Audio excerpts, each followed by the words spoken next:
Beware, citizen, you are now departing from the world of allowable opinion. The Tom Woods Show. Welcome, everybody. It's Friday, June 6th, 2014. And by popular demand, we are talking net neutrality today. I've been getting a lot of emails and requests for this topic. Everybody's confused about it. People don't know what to think about it. So we're talking about it today. Make sure and subscribe to this program, by the way, on iTunes or Stitcher. I'm very grateful to all of you who have done that because we continue to be up there in the iTunes charts, and that makes me happy. You can do that very easily over at tomwoodsradio.com. I am moving offices, by the way. I am moving to a new office. I can't remember if I told you guys, but I'm moving to a new office tomorrow. So you may hear packing sounds in the background. That's not going to keep me from producing a program for you guys today or Monday. I mean, my desk looks like NASA because of all the sound equipment I have, so I'm hopeful that I'll be able to have everything up and running to keep the program going Monday through Friday for you guys next week, as always. But today we're talking to Baron Zoka about net neutrality. Baron is the president of Tech Freedom, which you can visit at techfreedom.org. Before that, he was a senior fellow and the director of the Center for Internet Freedom at the Progress and Freedom Foundation. And before that, he was an associate in the Communications Practice Group at Latham and Watkins, where he advised clients on regulations affecting the Internet and telecommunications industries. He has still more experience, but we've got to get to the subject. Baron, welcome to the program. Thanks for having me.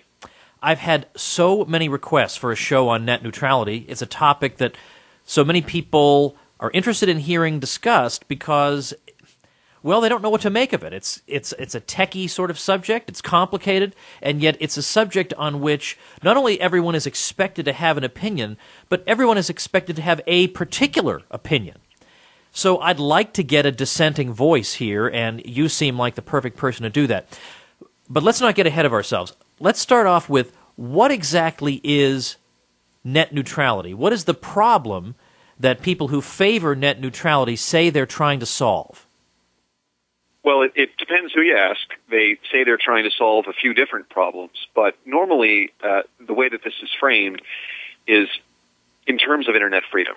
The openness of the Internet, freedom online, is all put in terms of net neutrality. And the basic idea for the folks who have been advocating for regulation for the last decade, essentially is that unless the government does something, the broadband companies are going to shut down the open, free Internet and replace it with a closed, controlled one. So they've captured the language of freedom and set this debate up as being one over censorship. And they'll allege a number of different harms. Sometimes it's anti-competitive harms, Comcast potentially trying to slow Netflix. Sometimes it's news media, censorship of dissenting voices. Sometimes it's digital redlining. It's an allegation that those companies are just waiting to squelch minority voices. So the harms are alleged to be many, but the evidence is really quite sparse. So we've had 10 years in which there's really hasn't been an enforceable legal regime, except for a very brief period after 2010, and then the FCC just lost on that. And the Internet's doing just fine. People will say that they couldn't have started companies like Reddit, but they did, and they didn't have enforceable net neutrality rules, and we can get into what they did have. But from my perspective, the first thing to understand here is that the record for harms is exceedingly thin. The FCC alleges essentially 4 incidents, only really 1 or 2 of which would even be dealt with by their rules. And what I and others have said for many years is that there are other smarter ways to deal with potential harms if they arise, and that most of the harms that are alleged are really about potential anti-competitive conduct, and we already have laws to deal with that, and there might be a way to craft a more sensible legal framework here to deal with some of the more reasonable or plausible concerns. But that's not what's being proposed, and the people who are driving the train here are really driving the FCC off a cliff. All right, there's an awful lot here to talk about, but I first want to know what kinds of policies are the people you're talking about advocating. And wouldn't these policies, if I may play devil's advocate for a moment, wouldn't these policies essentially be harmless anyway if they did restrict the freedom of action of some of these big companies? I mean, what's the real big deal after all? Like, why should we be crying tears over the rights of these big companies? Who really cares, right? The freedom of the internet will be maintained thereby. Well, there's some truth to that, so I'll explain what the three rules are, and the short version is actually most of them are not that controversial, and if you asked broadband companies, you would actually get agreement, but on the margins there is important disagreement, and so that's number one, and number two is the legal precedent, the legal approach here really matters. This is one of those issues that you can't simply reduce to what's the right answer. You really have to think very carefully about the legal framework that you put in place and what it means for the rest of the internet. So let me explain the three rules, and then we can talk about the broader context and implications here. So at its core, net neutrality, as the FCC tried to impose it over the last 6 years, is really about three rules. So one is a transparency mandate that says that broadband providers have to disclose their network management practices. Do they block or slow certain traffic? How do they run their networks? And in principle, there's not a lot of disagreement about that. Most people would agree, even the companies, if you put this up to a vote in Congress, I think it'd be pretty easy to get legislative agreement on that. That there should be some degree of transparency. There's now arguments over exactly what it should look like, and those are not unimportant, but that's not really the core of the debate. It's the second two rules that the FCC lost on back in January. And we'll talk about that history. But those are, number one, a no-blocking rule, which says that broadband providers may not block legal content or devices from their networks. And that's in response to the concerns about censorship. Okay. And then the second is a non-discrimination rule. And the question there is, what exactly does that rule look like, and how does it work in practice?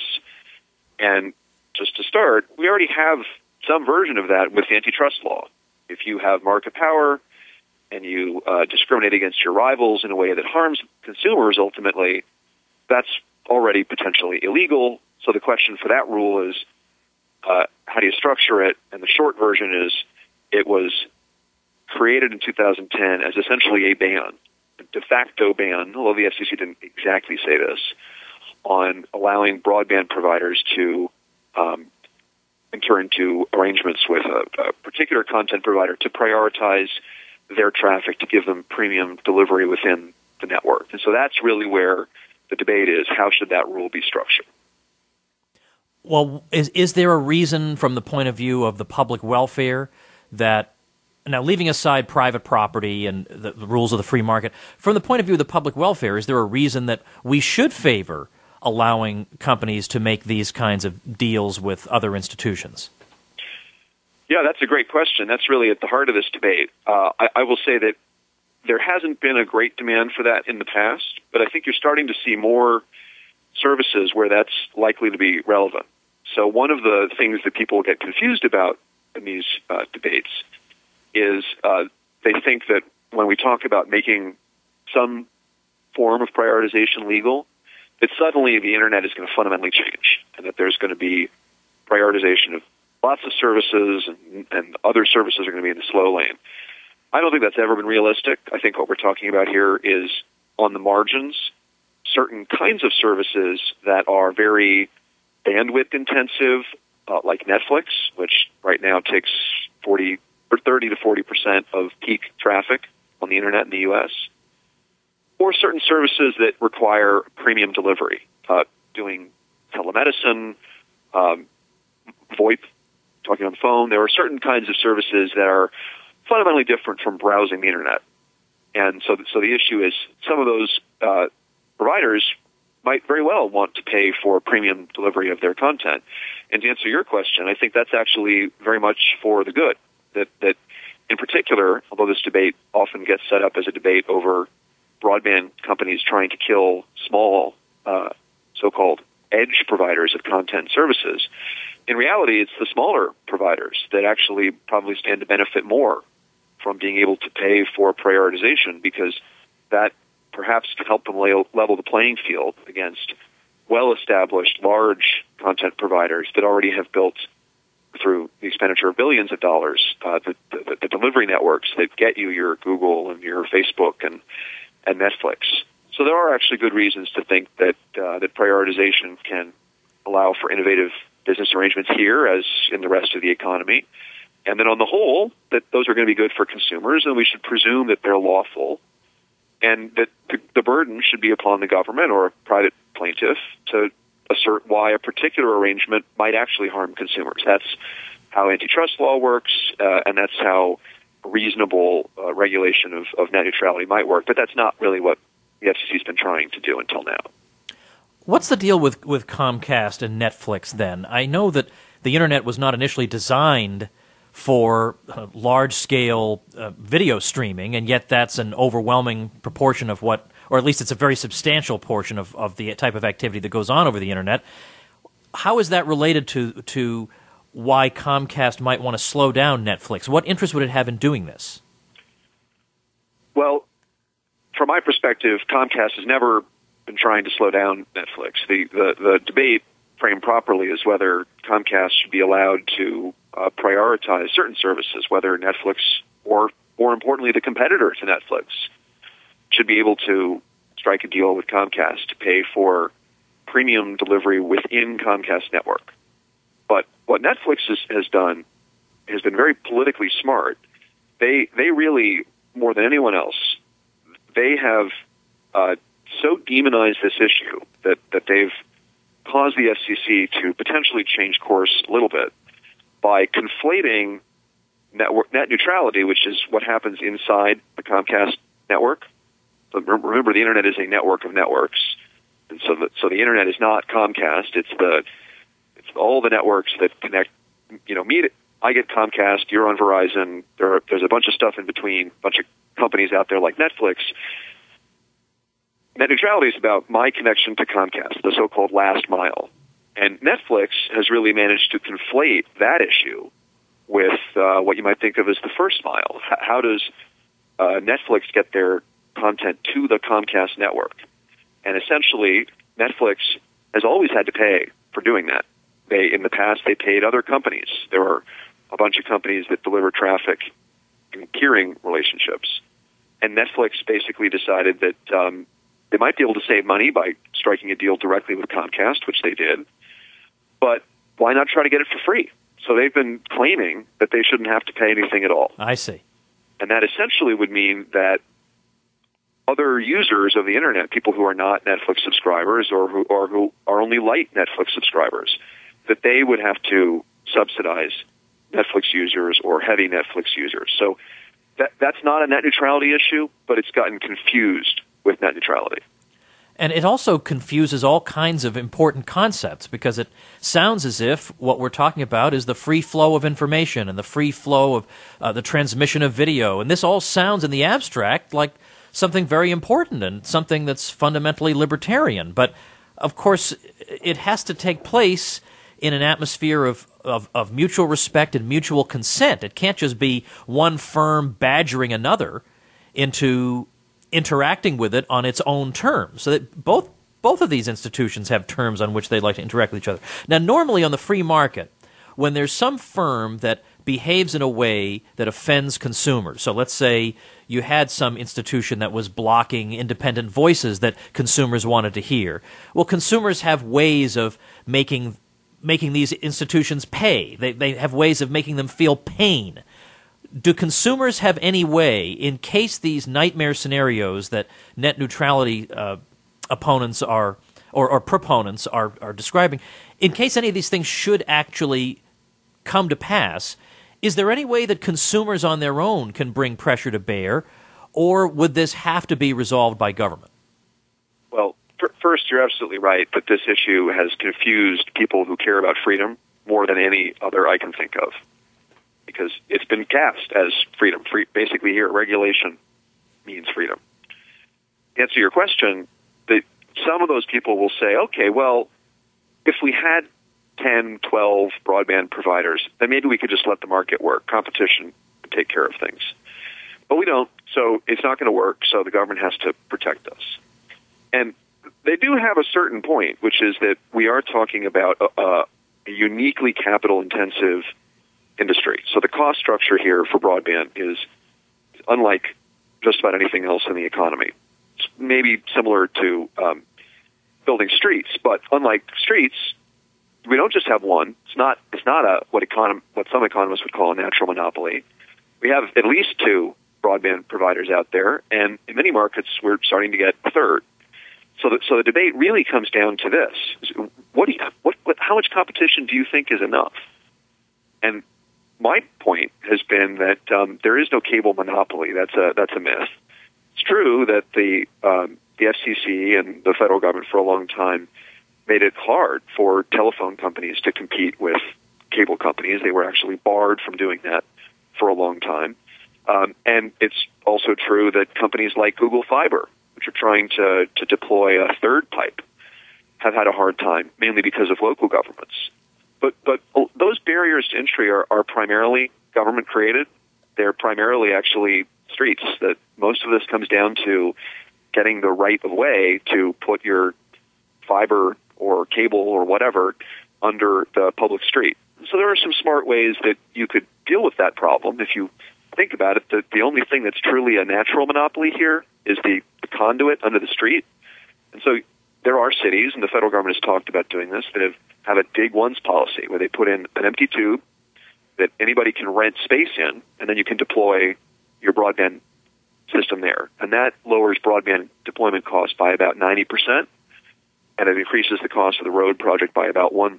So if we were serious about promoting competition, we would be talking about things like that. And Google Fiber has been great because they've gone out and actually done this, and they've demonstrated that it's really cities like Baltimore that basically made it so hard for Verizon to deploy its fiber network that they gave up. So we could, government could get out of the way, and we could have more competition here, but it's never going to be enough for people who think about competition in simple lemonade stand economics. They have to recognize that this is going to be a market where you might have 2 or 3 players, but you're not going to have 10. So that's the first level of this for people who care about markets, to be realistic about what competition actually looks like, and then to ask, well, what happens in so-called duopolies? Is that really enough? And we have a lot of good data that Verizon is causing cable companies to significantly upgrade their speeds. Google Fiber has prompted both cable companies and Verizon to up their speeds. So I actually think the market's already working. I think that the people who are claiming that it won't, that consumers couldn't switch if there were a net neutrality violation, are probably wrong, and that net neutrality is a lot more durable as an idea than most people give it credit for. That to the extent that we want net neutrality, it's probably going to happen in the market anyway. And to the extent that there's going to be deviation from that, it's going to be on the margins, and it's generally going to be in ways that doesn't hurt consumers. And we just need a way to figure out how to regulate those instances where it might.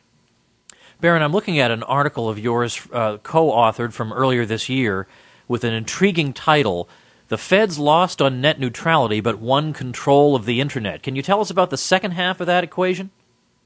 Yeah. So briefly, net neutrality term was coined in 2002. Republican chairman at the FCC, 2 of them created this monster in a way. First chairman talked about the 4 freedoms. Second chairman, Kevin Martin, talked about enforcing them. The FCC in 2008 tried to enforce that policy statement. There's no legal binding rules against Comcast for slowing down BitTorrent traffic because it was copyright infringement. And in 2010, the D.C. Circuit said the FCC can't do that. They have to have formal rules, and we're not sure what their authority is. So in 2010, the FCC issued its rules for the first time. And they cited a bunch of provisions in the Communications Act that they claimed allow them to regulate. And earlier this year, in January, the FCC lost again at the D.C. Circuit. And so the first part of that article title was that most people heard the headline as FCC loses. And as I said, the FCC did lose on the no blocking and the no discrimination rule, and the transparency rule was upheld. And this is the really important and subtle thing.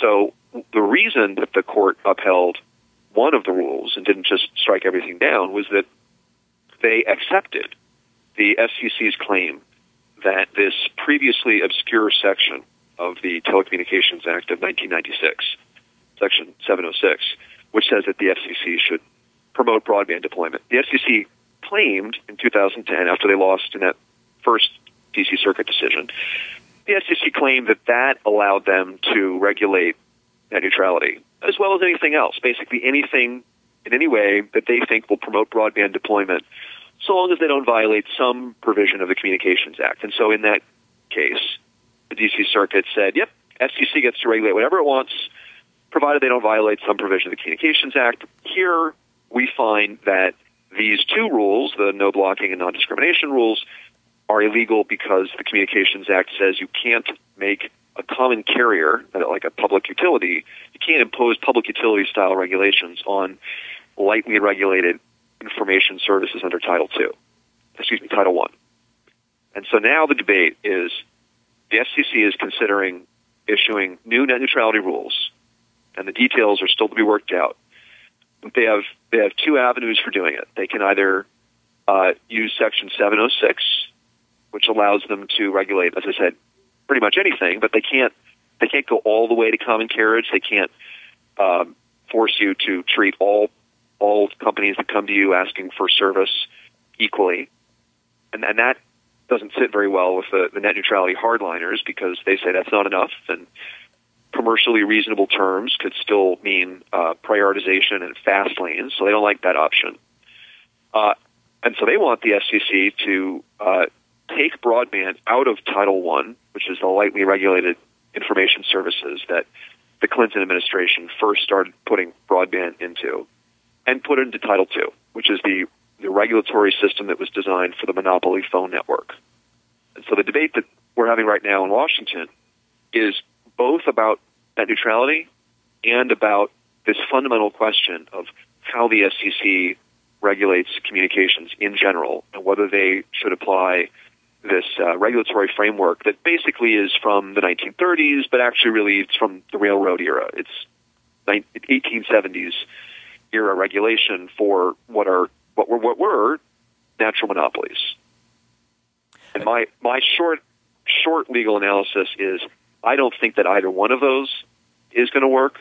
I don't think that Title II reclassification is feasible for reasons I can explain, but I also think that ultimately the Supreme Court will find that the D.C. Circuit, now that there's another court that just ruled the same way, that they were wrong to give this vast deference to the FCC, and that the agencies in general really shouldn't be able to interpret ambiguous statutes in such a way as to rewrite the entire statute to allow themselves to regulate anything they want. And so that basically leaves me with saying to people who think there's a problem here that if you want the FCC to do something that's legally sustainable, you need to tell the FCC that they need to ask Congress for a new Communications Act, which I think just about everybody in this field would agree is necessary, because the 1996 Telecommunications Act really wasn't even written with the Internet in mind. The world looks nothing like the way that the Telecommunications Act actually works. Barron, I'd like to back up actually to something you said at the beginning, that one of the scare tactics that apparently we sometimes encounter from the net neutrality folks is that a site like Reddit supposedly couldn't have been started, and yet it was started. So I don't understand why they would say that. What would be the perceived obstacles to the starting of a Reddit, and how did Reddit get started in spite of those obstacles? Well, this is why the history here is important.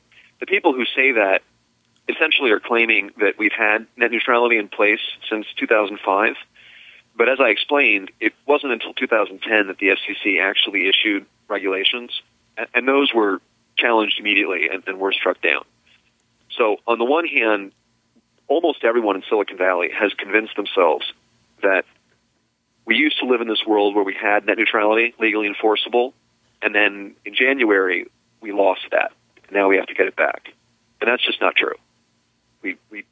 never really had enforceable rules, except for that period from 2010 to January, and those, again, were subject to legal challenge. So it's not even clear that was really changed conduct. But what they're concerned about, again, as I said at the outset here, is they imagine that somehow, without net neutrality, that a site like Reddit would have to pay broadband companies to get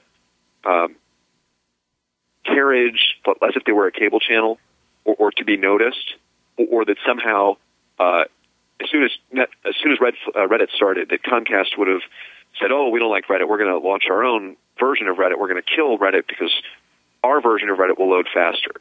Well, frankly, that's just not a realistic scenario for normal web browsing. If you're talking about video delivery services, that premium delivery really does matter. So in other words, for infrastructure-intensive businesses like YouTube, this potentially matters. For websites, this really doesn't make a difference. It's just not feasible to think that somehow by not paying for premium service is going to harm me.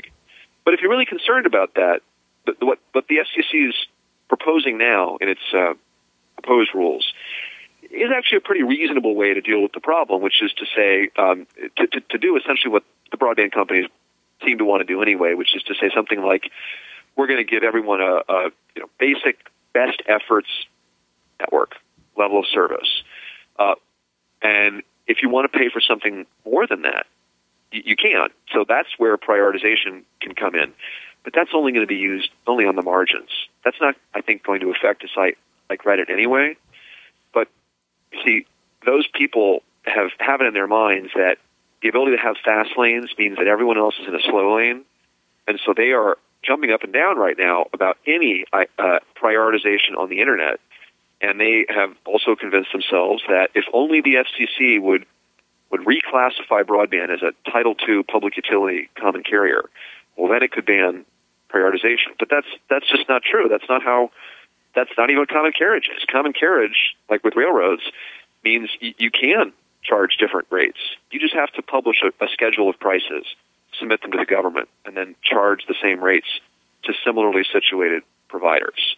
So there's just a lot of ignorance of not only telecom law, but basic law around businesses and public utilities here that's really driving this debate to a frenzied level.